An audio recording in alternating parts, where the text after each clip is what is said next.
This is ZNS Total Sports, brought to you by Fourth Terrace Diagnostic Center.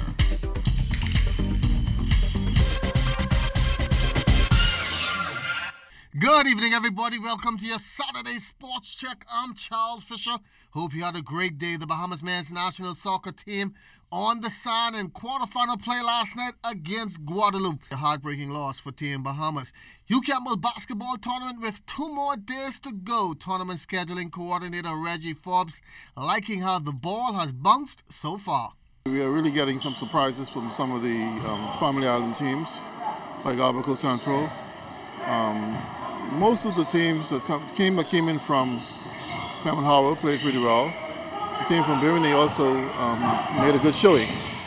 The tournament is very competitive. It has been competitive all week.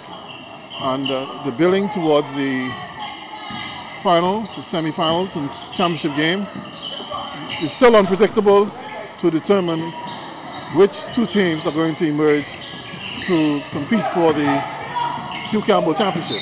There's no hand-picking as it relates to this tournament. The tournament, the bracket is set, and the luck of the draw, based on your performance in the tournament, will determine where you will play. And if you are a team that's prepared to play, if your team is totally fit, and they're thinking basketball and playing basketball, those teams will emerge as the 2 teams that will compete for the championship.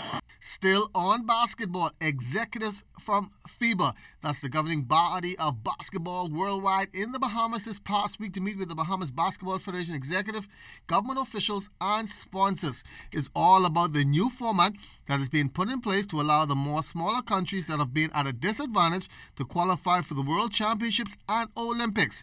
2 tournaments will decide the 16 teams, and for all federations, they are on board to allow the best players to represent their country. As of right now, all leagues that are under National Federation and FIBA mandates are required to stop. That includes any league in the world. The only league right now that we cannot face, that we have to accept their calendar, is the NBA and the NCAA. Okay, so the windows that they can be at will be the July and September windows that the players will be available. The February and the November window, we understand that it might be difficult to get players released from the NBA and the NCAA, but that may be now. Maybe further down the road as the cycle goes along, maybe things can change. There's negotiation on that end. But aside from those guys, any league in the world is required to stop doing those. Bahamas Olympic Committee, along with Interpol, with a 1-day conference to deal with games, fixing, and betting on sports. BOC President Wellington Miller praising the Bahamas' success so far on these worldwide problems. Our popular sports of track, football, have had numerous scandals related to competition manipulation or match fixing, as is known.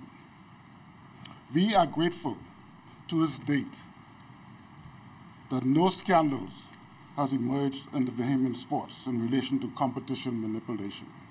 However, we must not take that for granted. We must not feel safe. It's affecting our sports. The future of sports is global. Our athletes compete globally. And that's going to put a cap on your Saturday Sports Check. I'm Charles Fisher. Have a safe and blessed evening.